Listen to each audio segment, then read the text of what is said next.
사실은 한 2주 전에 우리 목사님께서 저보고 오늘 좀 말씀을 좀 했으면 좋겠나 하는 그런 말씀을 주셨는데, 제가 생각해 보니까, 물론 준비를 하다가 생각해 보니까, 지난번에 제가 한번 말씀을 전에 얘기했었는데, 나중에 그 영상을 보니까 너무 창피하고 부끄럽고 해서 이 말씀 전할 수는 능력하지 안 되는 것 같아서 그냥 간증을 하겠다고 제가 양해를 구하고 간증을 드리게 됩니다.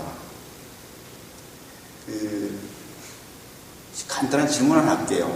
왼수하고 원수하고 차이를 아십니까? 통상 왼수라 그러면은 그냥 가족 간의 얘기를 하죠. 배우자를 보고 왼수라 그러기도 하고, 또 우리 말 안 듣는 아이들 보고 또 왼수라 그러기도 하는데, 원수는 좀 다른 개념입니다. 이렇게 마음속 깊이 누군가를 미워하고, 또 누군가를 싫어하고, 또 내가 피해를 당하는 어떤 느낌, 내 돈을 떼먹고 도망가는 어떤 사기꾼이 생각할 수도 있겠고, 아니면 정말 미워하는 사람이 원수일 수가 있는데,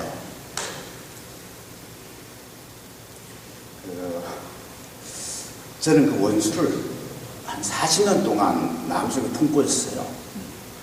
그래서 오늘 어떻게 원수가 되었는지, 또 어떻게 원수에서부터 자유로워졌는지를 한번 나눠보자 합니다. 우리 마태복음 4장에서 7장까지 말씀, 주로 산상수훈이라고 해서 우리 삶의 어떤 그 지혜가 되거나 또 이렇게 좋은 그런 얘기를 쭉 이렇게 모아놓은 것들이 이제 마태복음 한 4장의 7장까지 말씀인데, 그 중에 5장 44절하고 이런 말씀이 있어요. 나는 너에게 이르노니 너희 원수를 사랑하고 너를 박해한 자를 위해서 기도하라, 이런 말씀이 있는데, 저는 이 말씀을 보면서 왜 이런 말씀을 하셨을까? 왜 원수를 사랑하라 그랬을까? 곰곰이 생각해 보니까 제가 아는 그 내용으로는, 우리 마음속에 원수가 품어져 있으면은 그 사람을 생각할 때마다 기분이 우울해지고, 또는 불쾌해지고, 또는 언짢아지고, 그래서 그 사람을 늘 묵상할 때마다 마음이 자유롭지가 못하죠. 그래서 기쁨도 사라지고, 그래서 그 사람의 원수를 사랑함으로써 화해가 되고, 또 극복이 되어서 그나마 좀 이 어려운 이 답답한 마음을 풀어내고 자유로워지라, 뭐 그런 뜻에서 그 원수를 사랑하라고 하신 걸로 저는 이해를 하고 있습니다. 근데 이게 힘들어요. 우리가 보통 기도할 때 하나님 아버지 그러는데, 저는 오래된 시간이 지난 아직도 지금 마음이 자유롭지가 못한 부분이 좀 남아있는 것 같아요. 지금 이 순간에도. 보통은 기도할 때 하나님 아버지 그러는데, 저는 하나님이 그까지는 하는데 아버지라는 말이 잘 나오진 않아요. 아버지 그러면 뭔지 모르게 마음이 언짢아지고, 그래서 그 하나님 아버지의 은혜스럽고 사랑스러운 말씀을 하면서도 하나님까지는 기도가 되는데 아버지라는 말이 뒤에 따라오지가 않은 아주 어려운 그런 느낌이 늘 있습니다. 그래서 사랑하심을 머리로는 이해가 되는데 정말 마음으로는 하나님 아버지의 사랑이 잘 와닿지가 않아요. 그래서 기도가 형식적이 될 수밖에 없고, 그 아버지에 대한 나쁜 기억, 그런 것들이 어쩌면 하나님 앞에 나아가는 데 좀 걸림돌이 되기도 하고, 자유롭지 못한 그런 과정을 참 오랫동안 겪었습니다. 언제까지냐면은 제가 10살 때부터 저희 아버님께서 20살 돌아가셨는데, 돌아가시고 한 30년 지난 제가 50살 때까지도 그게 극복이 안 됐어요. 그래서 어떻게 하면 극복할 수 있을까? 라는 걸 굉장히 좀 오랫동안 고민도 하고, 나름대로 몸부림도 쳐보기도 하고, 그래서 오늘 어떻게 극복한 내용을 한번 열심히 들으겠습니다. 아마 여기 계신 젊은이들은 지금 제가 하시는 말씀이 전혀 이해가 안 될 거예요. 워낙 세대차이가 많이 나기 때문에. 지금은 그런 아버지가 없을 겁니다만. 그래서 왜 아버지가 저랑 원수가 있는지를 간략히 말씀을 좀 드리면은, 제 아버지는 늘 술에 취해 살았어요. 제가 아는 기억으로. 그래서 그 술로 인해서 빨리 돌아가셨죠. 한 54살 정도 돌아가셨습니다. 그 육신의 아버지가 어쩌면 그때 어린 마음에는 나에게 아무것도 해준 게 없고, 육탈도 안 돼주고, 또 늘 나를 힘들게 했다는 생각이 늘 들었어요. 예를 들면 제가 자란 우리 마을은 아주 산골짜기입니다. 얼마나 산골짜기냐면은 제가 대학을 졸업하고 대학을 중간에 휴학을 해서 군대 갔다 와 제대할 때까지 우리 동네에 전기가 안 들었어요. 그러니까 맨날 등불 켜고 살았고 전기가 없으면 거의 한 70년대 중반쯤에 전기가 들어올 정도로 산골 마을이었으니까 집도 한 7, 8가구밖에 안 됐고 그때까지만 해도 저희 동네에서 중학교 이상 간 사람이 아무도 없어요. 저 밖에는. 그리고 이제 그 밤에 숙제를 하려고 치면은 이제 할머니께서 기름 달는데 왜 공부하냐? 공부는 안 하지 학교 가서 하는 거지. 일찍 자라라고 이제 말씀하시는 거 기억이 나고 또 저는 잘 살았다는데 아버지가 술과 또 어떤 그런 거로 인해서 늘 못 사는 기억이 나서 또 가끔은 아버지가 어디 읍내 마을에 가셨다 오면서 어디 들러서 나무 집에 이제 취한 채로 자면서 실내에서 그 집에서 데려가라 또 이불을 빨아달라는 그런 얘기 들을 때마다 부끄러웠고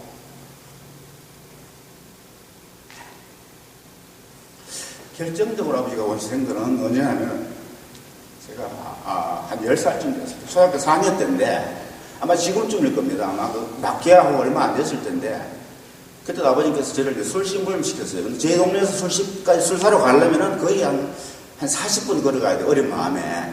지금은 차로 금방 한 5분만에 가는데. 그래서 그게 싫어서 자꾸 도망다니다가 결국은 술심부름을 하기 안 해서 도망가 버렸죠. 그래서 술심부름을 안 했어요. 예전 그때는 아버지 술을 취해 있는 상태였고. 그래서 나중에 만나니까 아버님이 아버지 말도 안 듣는 녀석이 공부할 필요가 왜 있냐. 그래서 그 책가방을 부엌에 넣었어요. 아궁에다. 그 책가방에다 타버렸습니다. 그래서 아마 거의 몇 달 동안 책가방 없이 책 없이 학교 다니는 기억이 나요. 10살 때, 그 초등학교 4학년 때. 그래서 그때부터 제 마음에는 아버지가 싫어졌고 또 미웠고 또 이렇게 원수가 되어버렸죠. 그래서 아버지 그러면 그 나쁜 기억, 그 싫은 기억, 또 부끄러운 기억 이런 것들만 늘 남아있기 때문에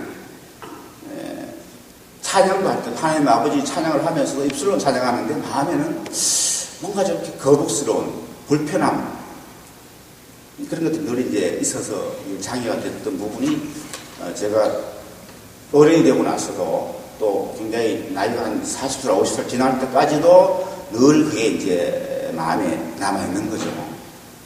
그래서 이제 저희 교회 장로님 권유로 1대1 제자 훈련도 몇 달 동안 그 집에 가서 계속 1대1로 제자 훈련도 하고 또 내축체육이라는 프로그램도 참여를 해서 어떻게 하면 이 마음 속에 있는 이 아버지에 대한 싫은 감정을 해소할 거냐 하는 부분을 가지고 굉장히 고민을 많이 했었는데 그래서 뭐 용서를 해라. 그래서 용서를 말로 선언하고 기도 용서를 한다고 또 이렇게 말씀을 하고 했면서도 여전히 이 마음이 편치 않은 채로 오랫동안 지나왔습니다. 근데 그날도 이제 거의 아버님이 한 30주기 돌아가신 지 30년 지난 그날 그쯤에 대해서 아버지를 또 한번 묵상을 하겠는데 여전히 마음이 괴롭죠. 근데 그날따라 이제 그 마태복음 7장 8절로 11절까지 말씀을 쭉 읽다가 보니까 그게 이런 얘기입니다. 이렇게 아버지가 자식이 떡을 달라는 돌을 줄 사람이 있으며 생선을 달라는데 뱀을 줄 사람이 누가 있느냐. 11절에 보면은 악한 자라도 자식에게 좋은 걸 줄 줄 알거든. 하나님께서 아버지께서 좋은 거 주시지 않겠느냐는 말씀이 있는데 그게 이제 좋은 것이라는 뜻이 누가복음에 보면 또 성령을 주시지 않겠냐 이렇게도 표현을 하기도 하는데 그래서 그 말씀을 쭉 묵상하다가 그날따라 아침에 기도하는데 성령께서 이런 말씀을 해주신 거예요. 그래. 그런데 너는 정말 아버지께 잘했느냐? 너가 지금까지 용서한다 그랬는데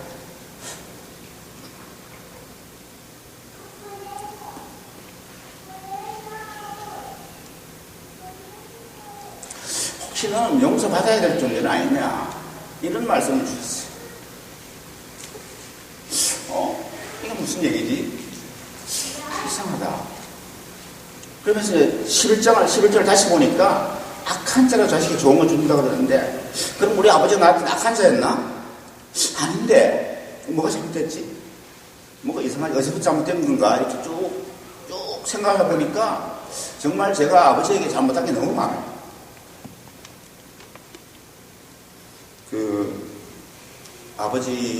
늘 아버지께서 그러셨어요.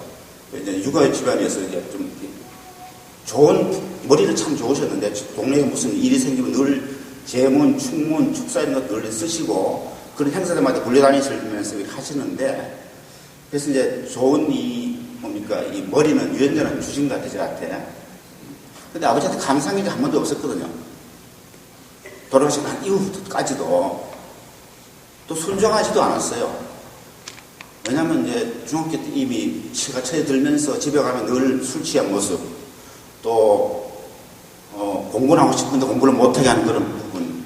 그래서 중학교 때부터 이미 학교 어두울 때까지 학교에서 남아 있었고, 심지어 고등학교 때는 맨날 학교에서 잤습니다. 집에 안 가고. 왜냐면은 그때는 육성회비라는 게 있었는데, 학교에 무슨 일을 도와주면은, 요새 말하면 알바죠. 고등학교 때 그걸 해주면은 학교에 육성회비를 면제해준 제도가 있어서 그걸 무기로 집에다가 학교에 남아있겠다라고 얘기를 하고, 원래대로 집에 가면 어두우니까 공부도 안 될 뿐더러 또 늘 아버지 술 취했으니까. 그래서 학교에서 하는 동안 자면서 학교에 배를 해줘갖고 학교에 구석방에 지하, 반지하 같은 데다가 제가 공부를 꾸려서 이렇게 공부를 했어요. 왜냐면, 공부를 꽤 했으니까요. 정규 한 2, 3등 정도는 들어갔으니까. 근데 아버지께서는 고등학교 할 때까지도 너는 제 돈이 안 되니 공고를 가라. 그래서 빨리 취직을 해라. 저는 그걸 어기고 또 일무게를 갔고요. 졸업쯤 돼서 너는 돈이 없으니 그냥 면세기 해라. 그때 촌에서 면세기는 대단한 직업이었으니까. 근데 그것도 저는 거짓 속이고 아버지 몰래 도장을 파서 대학 원서를 썼거든요. 그럼 심지어는 이제 멀리 계신 그 고향 때문에 취직 핑계로, 회사 핑계로 자주 가보지도 못하고 가끔은 길도 그냥 어기고 잊어버려 지나갈 때도 있고. 그래서 늘 그런 걸 하면서, 그러니까 돌아와서 곰곰이 생각해 보니까는 정말 제가 아버지가 잘못한 게 너무나 많더라. 그 전까지는 아버지가 잘못했다고 생각을 했는데, 그래서 우리가 예를 들면 차에 갓길에 차를 몰고 나갔을 때 심지어 마주오는 차가 중앙선을 넘어서 내 차를 치어도 제가 100% 잘한 건 아니거든요. 보험 처리하면 한 30%만큼 제 과실이 있습니다. 왜? 방어질 하지 않고 피하지 않았기 때문에. 그런 정도로 누군가 원수가 된다는 것, 누군가 미워한다는 것은 내가 잘나서가 아니라 나도 그만큼 상대방에게 뭔가를 줬을 거라는 거가 깔려있는 거죠. 우리가 모르는 불식간에. 그래서 그걸 그날 아침에 성인께서 하고 싶고 마음만이 준 그 말씀을, 묵상을, 그 세면 음성을 들으면서 반성을 많이 했죠. 그리고 정말 참회를 했습니다. 그래서 어쩌면 그 육신의 아버지가 그 아버지를 미워하는 그 마음이 계속 강하게 있으면서 어쩌면 이 어려운 경쟁사회에서 또 살아남을 수 있고, 제가 대학을 졸업하고, 물론 중간에 돌아가셨지만 졸업을 하고, 또 이 대기업 다니면서 또 쭉쭉쭉 커온 과정이기도 하고, 그런 것들 보면서, 지금 생각해 보니까 정말 사춘기 때 아무도 모르는 그런 어린 마음에 그냥 아버지를 미워하기만 했고, 정말 아버지의 마음을 헤아리지 못했던 그런 부분이 너무나 이렇게 가슴이 아파서 지금도 이렇게 약간 멍멍하기도 한데, 근데 이런 것들이 어떻게 해결될 거냐. 근데 정말 저 노력을 많이 했어요. 그걸 치유하기 위해서. 근데 우리 인간 노력은 그렇게 안 돼요. 결론은 성령님께서 또 하나님께서 우리를 만나주시고, 그걸 통해서 비로소 극복이 되는 것을 저는 절실히 느끼고, 또 용서가 우리 의지로 되는 건 아니다. 사랑도 마찬가지로. 그래서 그런 것들을 좀 이 시간에 좀 같이 한번 느꼈으면 해서 말씀을 드립니다. 근데 물론 그 이후부터는 저도 마음이 편해졌고, 아버지 그러면 그렇게 언짢아지지 않았어요. 왜냐하면 그날 또 그해 추석 때 집에 고향 가서 아버지 무덤에서 다 풀었거든. 지금은 이제 마음이 참 편안하고 또 이제는 자연스럽게 하나님 아버지라는 기도가 나오기도 하고 또 그 이후로 마음이 이제 정리가 되면서 좀 더 하나님을 알고 싶어서 이제 공부를 좀 많이 하기도 하고 또 뭐 나중에는 신학도 공부를 하게 하시고 또 지금 또 꿈을 또 선교사로서 그 역할을 꾸게 하신 것도 그런 과정을 통해서가 아니겠느냐 그런 생각을 해봅니다. 혹시라도 마음속에 누군가가 미운 사람이 있다 또는 싫은 사람이 있다 하신 분이 계시면은 내가 그의 잘못을 이렇게 들춰내기보다 혹시 내가 그의 사람에게 뭔가 잘못한 게 없는지를 한번 돌아보시면은 그리고 내가 용서를 빌면은 다 이렇게 하나님께서 만져주시고 또 이렇게 치우게 해주시는 것을 믿습니다. 그래서 그 상처가 꼬매주시고 온전히 지켜주시는 그 하나님으로부터 또 원수로부터 또 미운 사람부터 해방받는 자유되는 그런 은혜를 누리기 바랍니다. 감사합니다.